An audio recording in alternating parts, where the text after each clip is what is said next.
it's like a huge amount of data to limit to within 10 minutes. I'm going to be glancing at my watch, trying to have an idea of I'll be watching too. We won't challenges. ding you for it. You'll find out that I think these guys all went long. Right. And we'll talk about that at the end.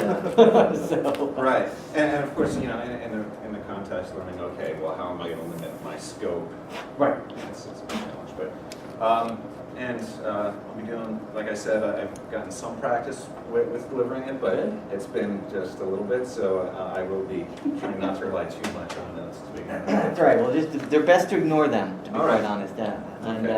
And so whenever you want to start, I guess just when you start, do 1 or 2 sentences about context. Saying, hi, my name is Evan, Right. and put us where we would be. Okay. Kind of where All you're right. thinking, if that's important. Sure.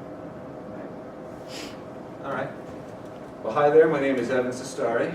The context where we find ourselves in is a kind of a general introduction to tracking with a kind of a general audience, but may also include some families with some maybe children in there from ranging in age from maybe, I don't know, 9 to 14 or so.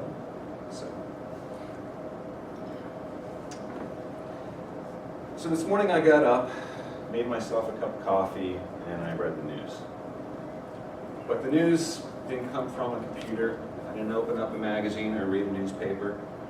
The news did have stories of murder, drama, intrigue, suspense, even romance. Most of the people around where I live couldn't read this news. They didn't even know it was there. But over my travels, I've learned a thing or two about how to read this news. I'd like to share some of it with you today. The news is the news of the wildlife that surrounds us all the time. Their dramas, their struggles for survival, their lives and their deaths. And the way of reading it is through the ancient art and science of tracking.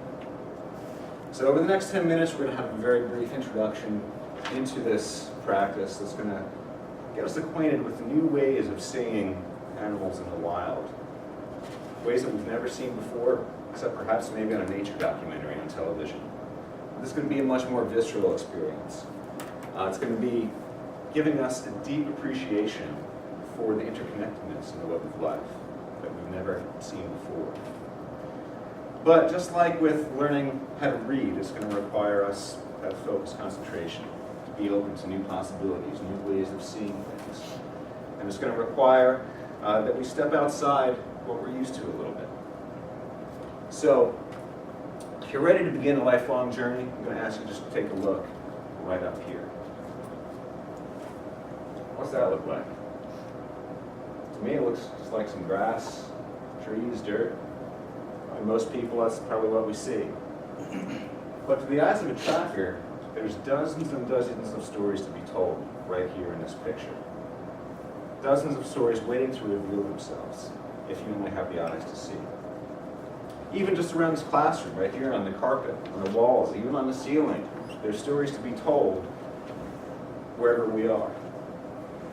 No matter where you are, there are tracks.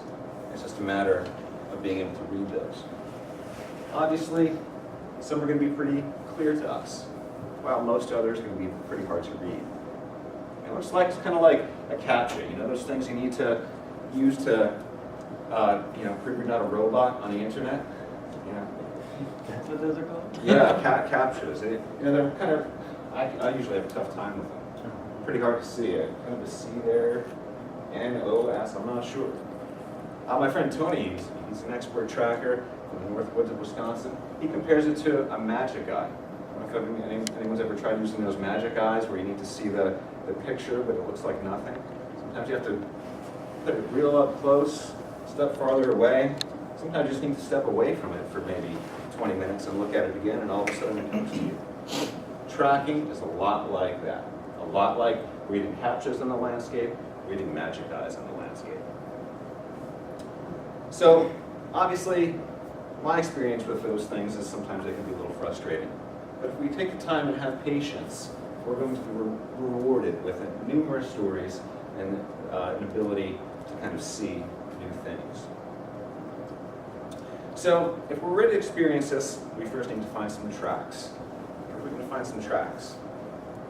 Well, they're pretty hard to see around here, so we're going to need to think like an animal to try to find where they may be.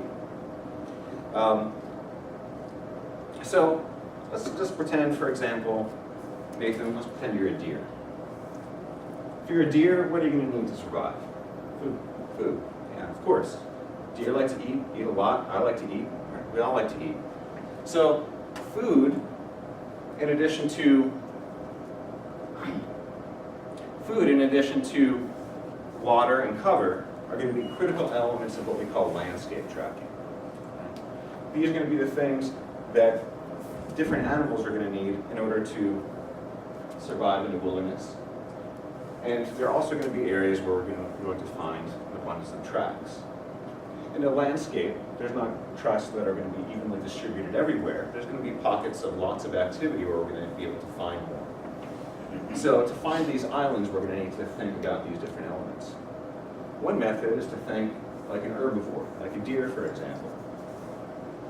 And then once we are able to find those elements that a deer like, we're going to be more easily able to find where carnivores may be that may want to eat those herbivores. So one thing herbivores are really going to like are going to be those transition areas, those areas where it's the edge of a forest in a field, or perhaps the edge of a water in a forest, or water in a field. These are going to be those areas of activity where we're going to have those very clear indications of tracks. Maybe a good place for us to start our quest. But of course, animals just don't eat and drink and hide and cover all the time. Right? They're also going to be moving. Right? So another thing that we're going to need to examine are the possibilities of animal tracks and trails. This is what we call kind of large-scale tracking. Okay? The trails may be clearly visible to us sometimes. Sometimes they may be a lot more faint. Maybe that's what we call a run, or maybe that's an escape route for a certain animal. They may be muddy, like this beaver trail right here, or they may be relatively soft, like the leaves of that deer trail. So most animals, also like me, like to sleep a lot. And so we may also find some bedding. We may find dens. Once again, most animals like me occasionally poop. And so we may see some scat around as well, right? And these can all be important clues of where we can find different prints.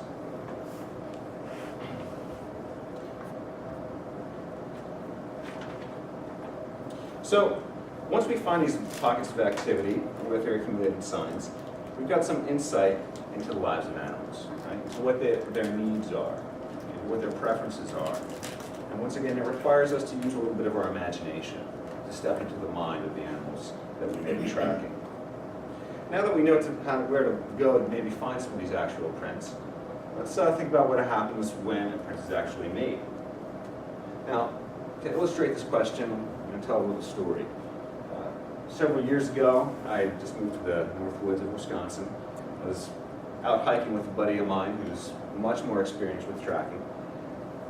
Trudging through deep, heavy snow. It was about a foot deep. It was cold. Marching along, came across these marks in the ground. They're huge, like a foot wide, over a foot long. I thought we were onto something big. This had to be a bear. This had to be something huge. So I told my friend, "Oh my God, this has got to be a bear."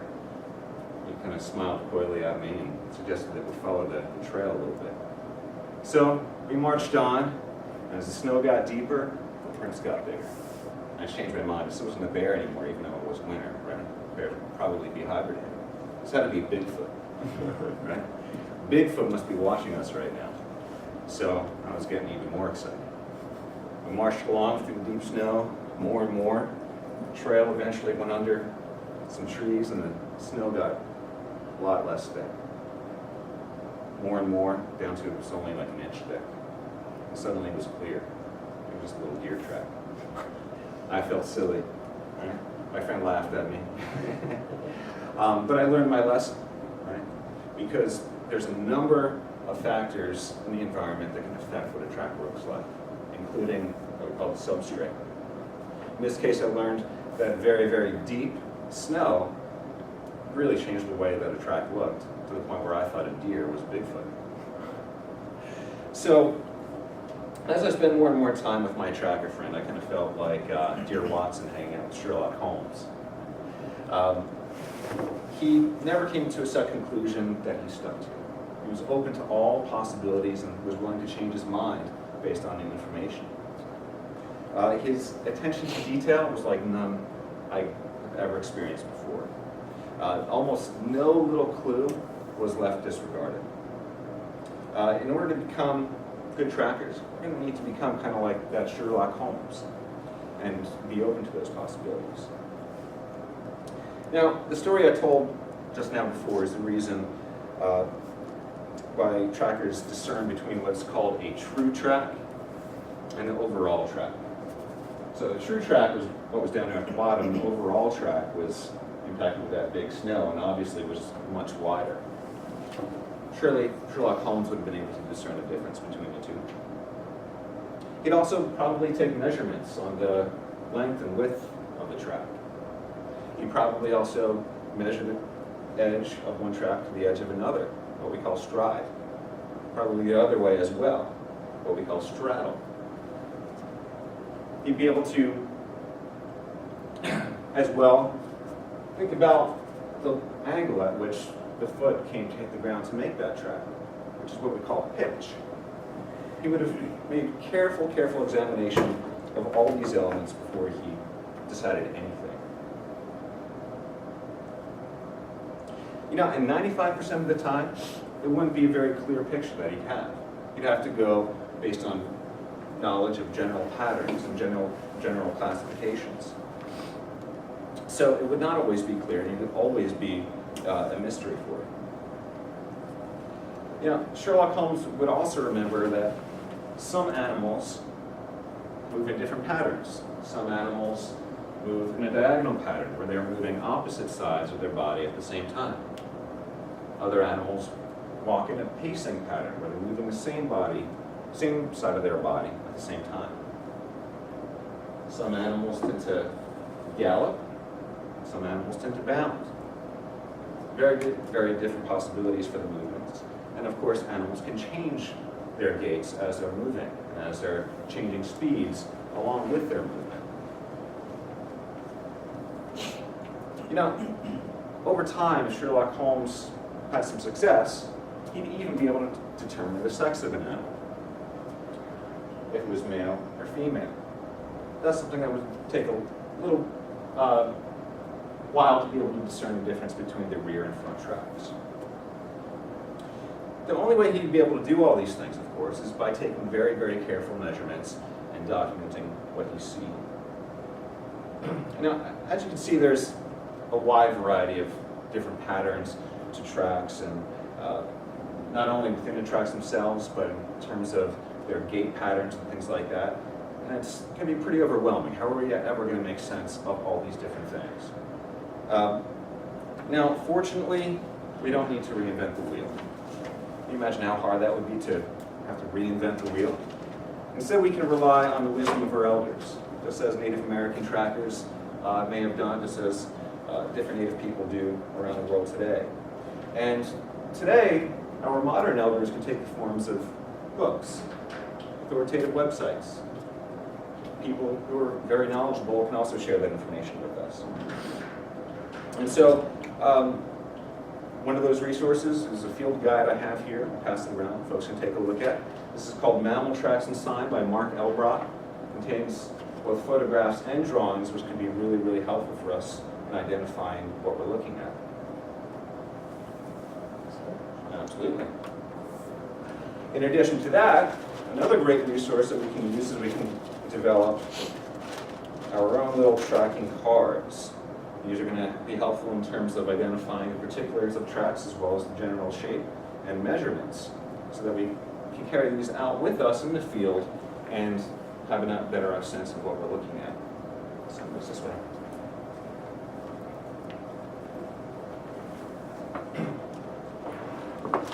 Now, in addition to those resources, we can use certain modern tools to kind of bridge our modern selves to this ancient art. One of those modern tools is just a stick. And how's a stick this crazy modern tool? Well, this is no ordinary stick, folks. This is a tracking stick. Okay? As you can see, I have 5 little, these are hair ties put on here. And these ties can help us when we're out in the field to make certain measurements of the tracks. And so we can slide these up or down. And typically, we would perhaps measure the length of the track from the edge to that first mark, and the width of a track from the first to the second. To determine the stride, the edge of one track to the edge of another, may go from the tip all the way to the third. And to determine the straddle, we can go from the third to the fourth. So once again, it's just a stick with some bands on it, but it can be really, really helpful when we're out in the field. Go ahead and see what a tracking stick is like. Now, we have some tools together, have some ideas and some resources, and know where to go and find tracks. Okay? We can go out and begin our experiences tracking, see what it's like, right? There's a story to be waiting to be told anywhere you go. You know, even in your own backyard. Backyard is a fantastic place to start tracking. Now, this begs the question though, how well do you really know your backyard? I don't mean I know that there's a fence, I know that there's, you know, a grill over on the side, I know that my dog dug a hole under one side. I mean, how well do you really know what goes on in your backyard when you're away, when you're there, when you're asleep at night?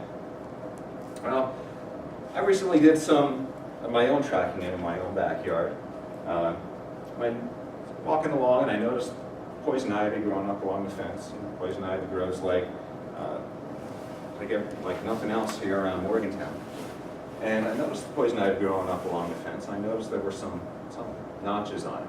It seemed like something was eating.